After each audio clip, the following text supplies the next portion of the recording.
হযরত আইয়ুব আলাইহিস সালামের সবরের ঘটনা কোরআনে কারীম তুলে ধরেছে। হযরত আইয়ুব 18টি বছর পর্যন্ত রোগের মধ্যে পড়ে আছেন। এত অসুখ করেছে, এত রোগ, শরীর পচে গিয়েছে, গায়ে পোকা ধরেছে, দুর্গন্ধ হয়ে গিয়েছে, বিবিরা চলে গিয়েছে, ছেলে মেয়ে পাড়ার লোকেরা দূর দূর করে তাড়িয়ে দিয়েছে। এবার জঙ্গলের ভিতরে গিয়ে আশ্রয় নিয়েছেন। এমন অবস্থা হয়েছে, শরীর পচে পচে জিহ্বায় যখন পোকা ধরা শুরু করে দিল, হযরত আইয়ুব আলাইহিস সালাম তখন আল্লাহ রাব্বুল আলামিনের দরবারে এই প্রথমবারের মতো তিনি বললেন, রব্বুল আলামিন, হায় আল্লাহ তাআলা, সমস্ত শরীর জড়জড়া হয়ে গিয়েছে, গায়ে পোকা ধরেছে, আমি কোনো কথা বলি নাই, আমি খামোশ থেকে জিকির আজগার করতেছিলাম। আয় আল্লাহ, এখন দেখি আমার জিহ্বায় পোকা ধরেছে, পোকা ধরা শুরু হয়েছে। আমার জিহ্বাটায় পোকা তুমি দয়া করে দিও না, কারণ আমার জিহ্বায় যদি পোকা হয়ে যায় তাহলে তোমার মতো আল্লাহর জিকির আমি কি দিয়া করব? আমার জিহ্বাটা তুমি দয়া করে ভালো রাখো। কোরআনে কারীম বলছি, ওয়া আইয়ুবা ইয নাদা রাব্বাহু আন্নী মাসসানিয়াদ দুররু ওয়া আনতা আরহামুর রাহিমিন। স্মরণ করো সেই সময়ের কথা যখন আইয়ুব তার রবকে ডেকে বলেছিল, আমি অসুস্থ আর তুমি তো রহমান রহিম, দয়াময়। ভাষাটা দেখেন কি সুন্দর। এর থেকে কি আল্লাহর আর কিছু বলা লাগে? আল্লাহ পাকের কাছে তিনি বলতেছেন, আল্লাহ আমি তো অসুস্থ, আমি তো অসুখ করেছে আমার, আর তুমি তো দয়াময় রহমান রহিম। এক অন্ধ, ঈদের দিন কত অন্ধই তো আসে খয়রাত করার জন্য, ভিক্ষা করার জন্য, চতুর্দিকে ভিক্ষা করতেছে অন্ধরা। এক অন্ধ ঈদের গেটের কাছে দাঁড়ায়া বলতেছে, ভাইরা আজ হচ্ছে ঈদের দিন আর আমি কিছু দেখতে পাচ্ছি না। তো বেশি পয়সা পাইল, মানুষের দিন তার প্রতি আকৃষ্ট হয়ে গেছে। আরে কি কথা, আজ ঈদের দিন, সকলে আনন্দ করছে আর আমি কিছুই দেখতে পাচ্ছি না। সে কিন্তু কিছু চায় নাই। ভাষার ভিতরে, কথা বলার ভিতরে এ ধরনের টেকনিক আছে। হযরত আইয়ুব আলাইহিস সালাম বললেন না যে আল্লাহ আমারে মাফ করে দাও, কষ্টের মধ্যে আছি। তিনি শুধু বলেছেন, রব্বুল আলামিন, আমি অসুস্থ হয়ে পড়েছি, আমার অসুখ করেছে, আর তোমার নাম রহমান রহিম। এতটুকু কথা বলেছেন। আল্লাহ রাব্বুল আলামিনের দরজায়, তার দরবারে আইয়ুব আলাইহিস সালামের ডাক চলে গেছে। যায় নাই? কোন অসুবিধা আছে নাকি? কোন অসুবিধা নাই। পানির তলা দিয়া যদি কেউ ডাক দেয়, পাহাড়ের ভিতরে বসে যদি কেউ ডাক দেয়, আল্লাহ রাব্বুল আলামিন তা শুনতে পান।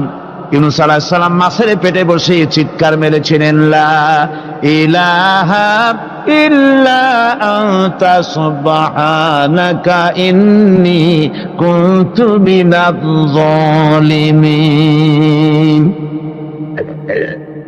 যিনি বলছিলেন, আয় আল্লাহ তাআলা, আমি তোমার প্রশংসা করছি, তুমি ছাড়া উপাস্য নাই, মাবুদ নাই। আমি তোমার পবিত্রতা ঘোষণা করছি, আমি তো জালিমদের অন্তর্ভুক্ত হয়ে গেছি। বাস এতটুকুন কথাই বলেছেন। আল্লাহ পাক বলছেন, ইউনূসের ডাক তো কেউ শোনে নাই, পানির মধ্যে কেউ শোনে নাই, জমিনের কেউ শোনে নাই, মহাশূন্যের কেউ শোনে নাই, কিন্তু মাছের পেটের ভেতরে থেকে, গভীর অতল দরিয়ার তলদেশ থেকে মাছের পেটের ভিতরে বসে আমার ইউনূস যে ডাক দিল, ওই ডাক আমি আরশের মালিক আমি শুনতে পেয়েছি, আর সঙ্গে সঙ্গে জবাব দিয়েছি, ফাস্তাজাবনা লাহু ওয়া নাজ্জাইনাহু মিনাল গাম্মি ওয়া কাযালিকা নুজিল মুমিনিন। ডাকের সাড়া দিলাম, বিপদ দিয়া বাঁচায় দিলাম। শুধু ইউনূসের না, আল্লাহ পাক এ জায়গায় আবার ওয়াদা করলেন, দুনিয়ার যত মুমিন বান্দা আছে তারা যদি কখনো বিপদে পড়ে যায় আর আমারে যদি ডাকে, আমি এইরকম করে বিপদ থেকে বাঁচাইয়া দেব। আইয়ুব আলাইহিস সালাম যখন আল্লাহ রাব্বুল আলামিনের কাছে ফরিয়াদ করলেন, আল্লাহ পাক তখন বলছেন, কোরআনে কারীম বলছে, ফাস্তাজাবনা লাহু فكشفنا ما به من ضر وآتيناه أهله ومثلهم معهم رحمة من عندنا وذكرى للعابدين আমি আইয়ুবের দোয়া কবুল করে নিলাম, শুধু তার পরিবার বর্গই দিলাম না, বরং আরো কিছু নিয়ামত আমি তাকে দান করে দিলাম। এবং তাই জন্য যেহেতু তারা ছিল আমার অনুগত বান্দা, আমার বাধ্যগত, আমি এই জন্য রহম করেছি, সমস্ত রোগ শোক আমি মাফ করে দিয়েছি। আমাদের সামান্য একটু জ্বর হয়, যদি 2-3 দিন জ্বর হয়েছে, জ্বর ছাড়ে না, বলে যে এত ভালো ভালো কাজ করি তারপর আমার এত জ্বর হওয়া লাগে, অমুকরা এত পাপ করে, তা তো কিছুই হয় না। খালি আল্লাহ আমার চোখে দেখলো, আমার বউর অসুখ, আমার অজুমুড়ি ছাড়ি না। ভাইরা, আপনি ঠিক পান না যে কি গুনাহ আপনি করেন।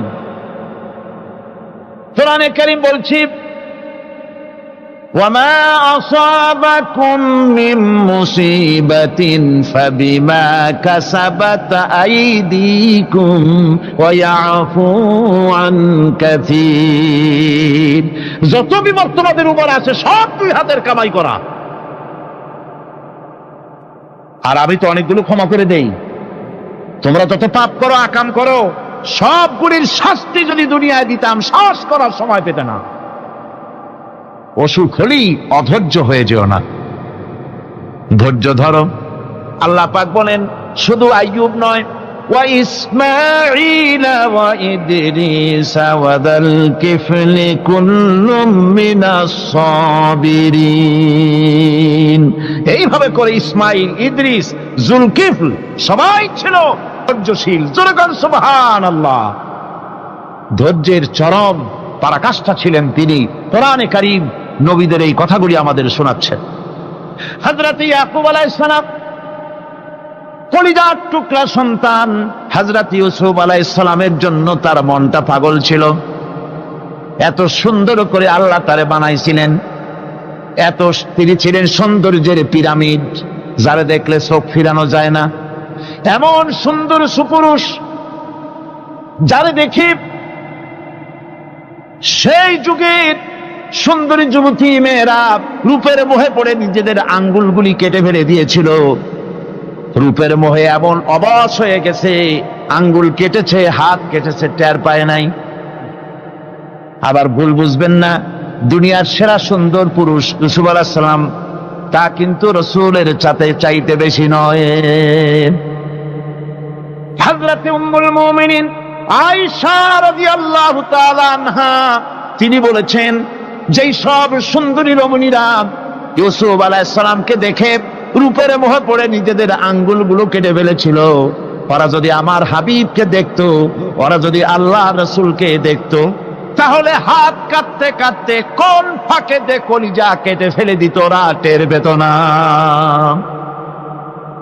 আবার বন্ধুগণ, হযরত আইয়ুব আলাইহিস সালাম, সন্তানের মায়া, অন্যান্য ভাইরা হিংসায় পড়ে গেল, তারা নিয়ে তাকে কুয়ায় ফেলে দিল। সেখান থেকে তারা একটা ছাগল বা কোনো পশু জবাহ করে তার রক্ত মাখাইয়া জামা এনে হাজির করে দিল হযরত ইয়াকুব আলাইহিস সালামের সামনে, যে তারে নিয়ে খেলা করতে গিয়েছিলাম, আমরা খেলায় লিপ্ত ছিলাম, বাগে খাইয়া ফেলাইছে। এগুলি কি গপ্প? এগুলি কি কোরআন? আল্লাহ পাক শোনাচ্ছেন, বিশ্ববাসীকে শোনাইছেন। সূরা ইউসুফের চাইতে এত সুন্দর উপাখ্যান গোটা পৃথিবীতে আর নাই। সুবহানাল্লাহ।